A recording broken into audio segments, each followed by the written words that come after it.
Street Michael's Cathedral buzzed with barely contained chaos as the wedding party assembled.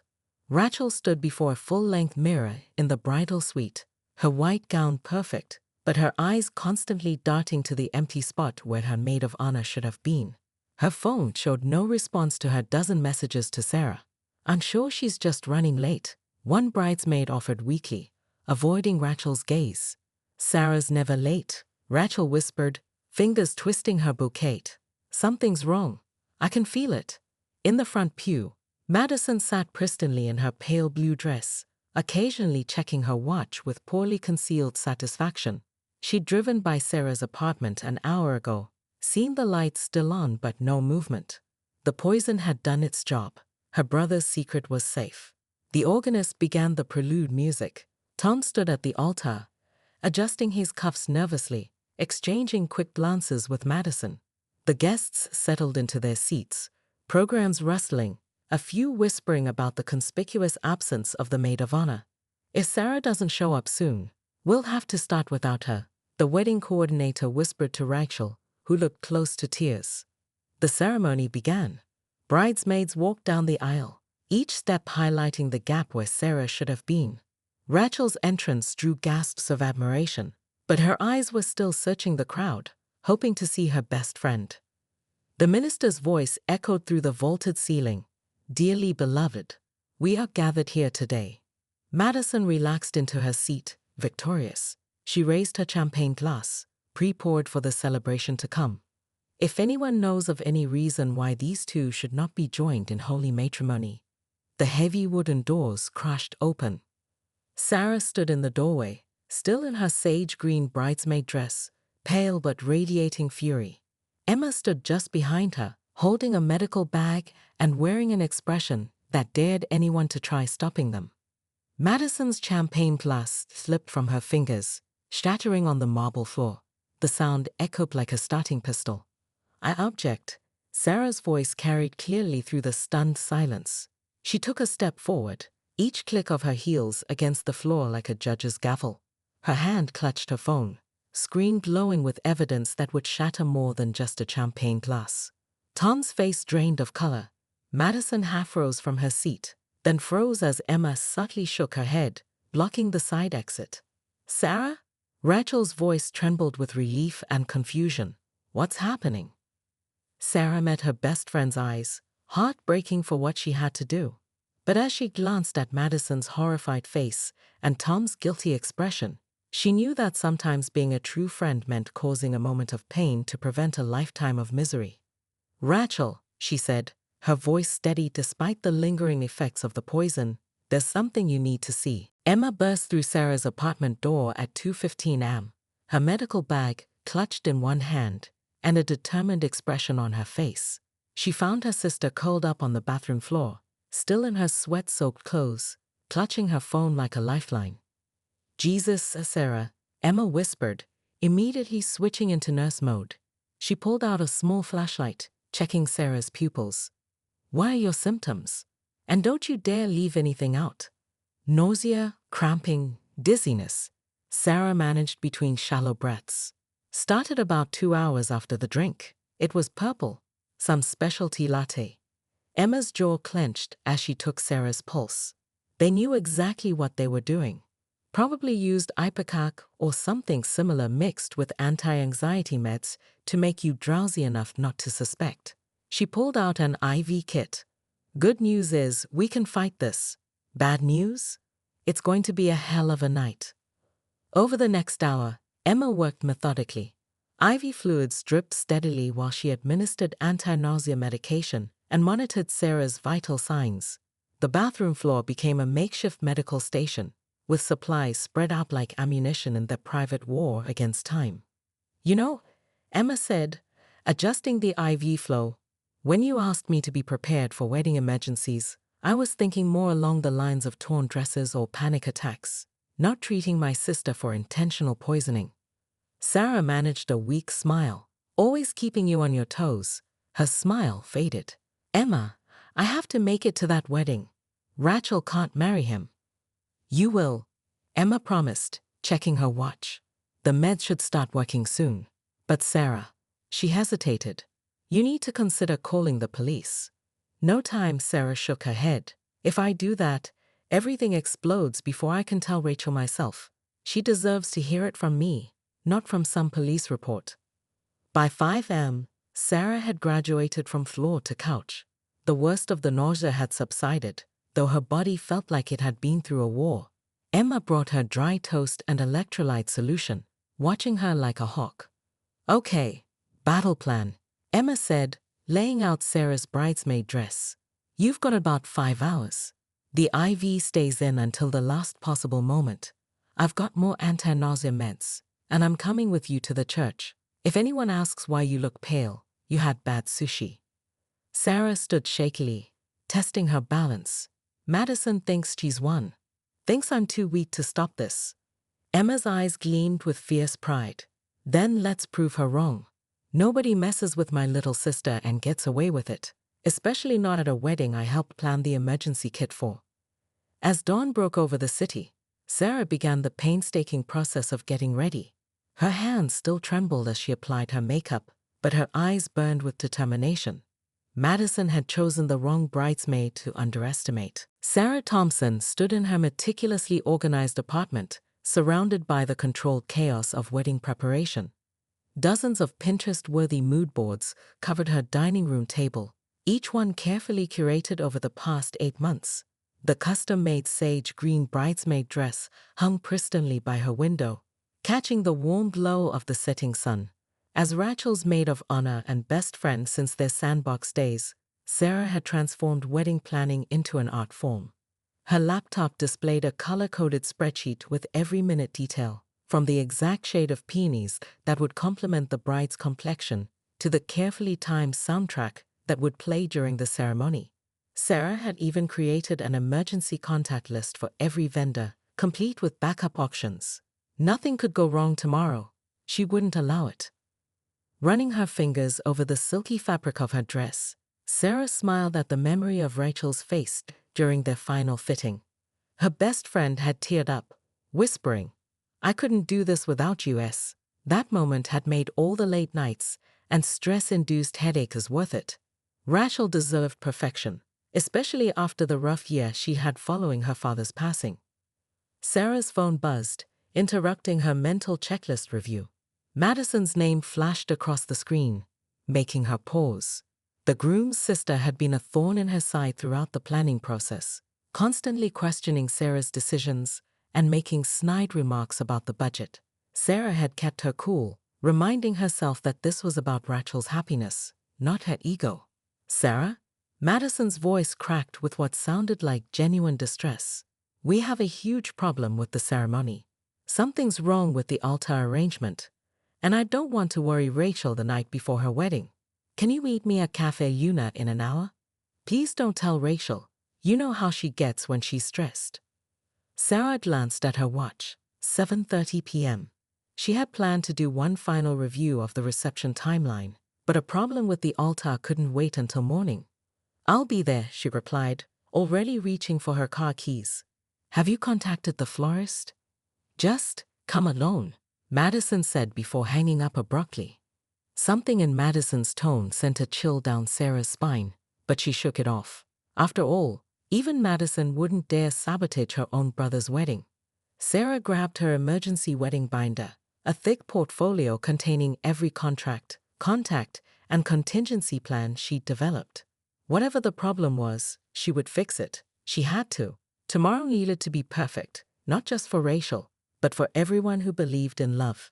As Sarah locked her apartment door, she missed the notification that flashed across her phone, a message from Rachel to Tom that had been mysteriously forwarded to her number, containing 3 words that would have changed everything.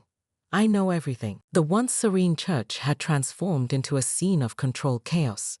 2 police officers stood at the entrance, taking statements while guests murmured in shocked clusters. Madison's perfectly curated makeup streaked down her face as she alternated between desperate explanations and angry accusations. "This is all your fault," she shrieked at Sarah, who stood steady despite her exhaustion. "You couldn't just mind your own business, could you? You had to play the hero." Tom's father, a distinguished judge known for his composure, had finally lost his legendary calm. "Mind her own business," he thundered, his face scarlet. "You poisoned her to cover up an affair with your brother's fiancée. You're lucky we're in a church, because what I want to say right now certainly isn't appropriate for these halls." The police officer interviewing Emma examined the medical records she'd meticulously documented throughout the night. "Smart thinking, keeping track of all the symptoms and taking photos," he commented, flipping through her notes. "Makes our job a lot easier." The cafe owners, already cooperating, turned over the security footage.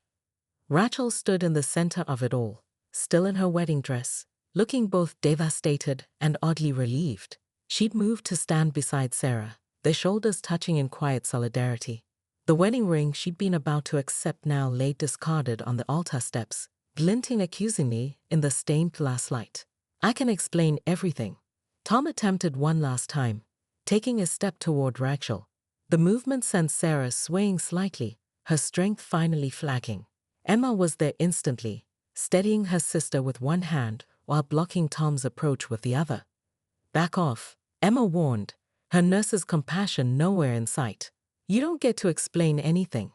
The messages did all the explaining needed. 6 months of explanations, documented in detail. Rachel finally spoke, her voice quiet, but carrying across the church. "You know what the worst part is? Not the affair, though that's bad enough. It's that you were willing to poison my best friend. The woman who's been there for every moment of my life since we were 5. You could have killed her, and for what? To hide your lies for a few more hours." Madison attempted to push past the officer holding her back. "It wasn't supposed to be that serious. Just enough to keep her home sick." "Tell that to the judge," Emma snapped, pulling out her phone. "I've got Sarah's blood work results right here. The combination of drugs you used could have caused severe organ damage. You're not just looking at assault charges. This is attempted murder territory." The church doors opened again, admitting more officers.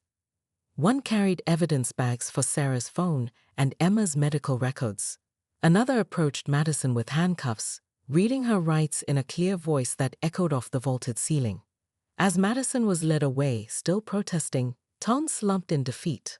His father gripped his shoulder, not in comfort but in restraint. "You'll both be hearing from our family lawyer," he said grimly. "Though I suspect the criminal charges will be the least of your worries." Through it all, Sarah remained standing, supported by her sister's strength and her best friend's loyalty. Justice, like the truth, had finally come to light, served as cold as the poisoned drink that had started it all. Cafe Yuna's trendy interior was oddly quiet for a Friday evening, with only a few patrons scattered among the minimalist tables. The usual buzz of espresso machines and indie music felt muffled, almost dreamlike. Sarah spotted Madison immediately. She sat in the furthest corner, partially hidden behind a large potted plant, her manicured fingers drumming against 2 elaborate glass cups. "You're always so punctual," Madison said, her smile not quite reaching her eyes. "That's what Tom always says about you. Sarah's the reliable one." There was something sharp in her tone, like a knife wrapped in silk. 2 drinks sat on the table, one regular latte and one striking lavender-colored creation topped with butterfly pea flower foam and edible glitter. Madison pushed the purple drink toward Sarah, their famous butterfly pea latte. "Consider it a peace offering. I know we haven't exactly been friendly during the planning." Sarah hesitated, her hand hovering over the cup. "The altar arrangement. Shouldn't we discuss that first?" "Oh, that?" Madison waved dismissively. "False alarm." The florist called back, "Everything's fine." "But since you're here," she leaned forward, her designer bracelet catching the light, "I wanted to apologize for being difficult. You've done an amazing job with everything." Relief mingled with suspicion in Sarah's chest, but she didn't want to seem ungracious. The drink looked beautiful, and Madison seemed genuinely conciliatory. Sarah took a long sip, surprised by the pleasant sweetness. They spent the next 20 minutes in surprisingly comfortable conversation about the wedding details. "Oh, could I check the timeline on your phone?" Madison asked suddenly. "Mine's dead, and I want to verify the photography schedule." Sarah unlocked her phone without thinking, still feeling oddly relaxed. Too relaxed, she realized, as Madison spent an unusually long time checking the timeline. The first cramps hit as Sarah merged onto the highway. By the time she pulled into her apartment complex, her hands were shaking so badly she could barely turn off the engine. The world tilted sideways as she stumbled through her front door, her stomach churning violently. Collapsed on her bathroom floor at midnight, Sarah pieced it together through waves of nausea, the unusual emptiness of the cafe, the convenient phone battery excuse, the elaborate drink that would mask any unusual taste. This wasn't food poisoning, this was calculated. Through her fevered haze, Sarah remembered something else. Madison's strange emphasis on Tom's opinion of her, the way she'd mentioned being reliable. The pointless meeting that only served to deliver the drink. The wedding, Sarah gasped, reaching for her phone with trembling fingers. The screen blurred in and out of focus, but she could make out new app installations and unfamiliar message notifications. Madison hadn't just poisoned her, she'd used Sarah's phone while she was distracted. But why? The answer would prove far worse than the poison coursing through her system. Sarah's heels echoed through the hushed church as she made her way down the aisle, each step measured and deliberate. Her bridesmaid dress rustled softly, the sage-green fabric now wrinkled from her night of illness. Behind her, Emma positioned herself strategically by the door, her medical bag still at the ready. "Sarah, you look terrible," Rachel whispered as she reached the altar, genuine concern overtaking her confusion. "Are you sick?"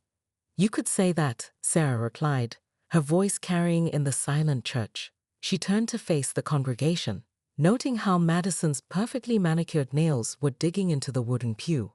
"I had a very interesting meeting with Madison last night at Café Luna." Tom took a half-step forward, but his father's hand shot out, gripping his arm.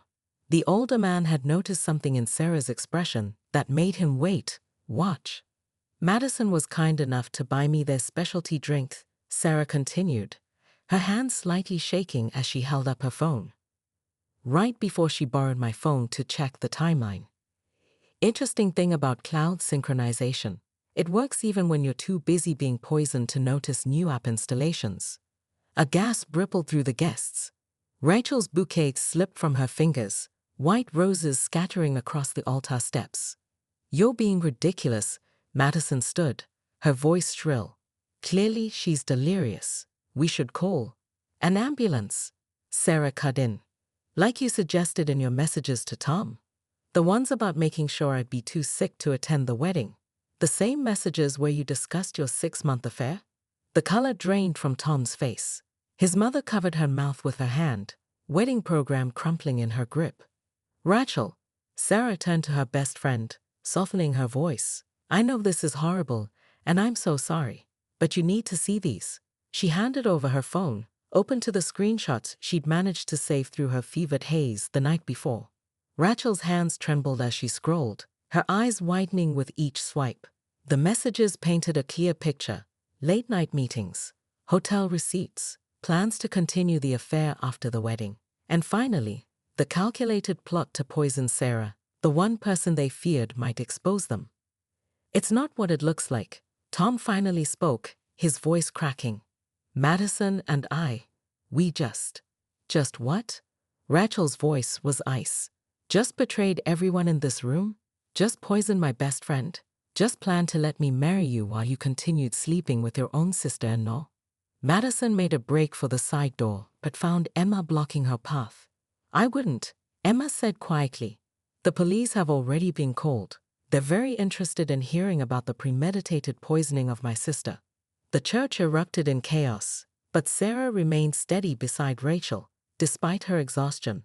She'd done what she came to do, stopped her best friend from making the biggest mistake of her life, even if it meant turning a wedding into a crime scene. 6 hours after what the local papers would later dub the wedding that wasn't, Sarah and Rachel sat in their favorite wine bar, both still in their formal dresses. Rachel had traded her veil for loosed hair, and Sarah had finally gotten some color back in her cheeks thanks to Emma's continued medical vigilance.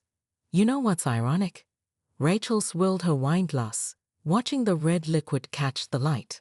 "I spent so much money on this dress to look perfect for him, and I've never felt more beautiful than right now, wearing it to celebrate dodging the biggest mistake of my life." Sarah smiled weakly, still nursing a ginger ale. "The dress was always about you, not him." Speaking of money though, she pulled out her phone, showing Rachel the screen. "The venue manager called. They're giving us a full refund. Plus they want to host a Dodge the Bullet party for us tonight. Apparently, they've never had a wedding cancelled quite so dramatically." "Only if you're up for it," Rachel said, studying her friend's face with concern. "You should be in bed recovering." "Please," Sarah scoffed, though she discreetly adjusted the IV bruise cover-up Emma had applied. "Madison's poison didn't stop me from saving my best friend. A little fatigue won't stop me from celebrating that save." The Dodge the Bullet party turned out to be exactly what everyone needed.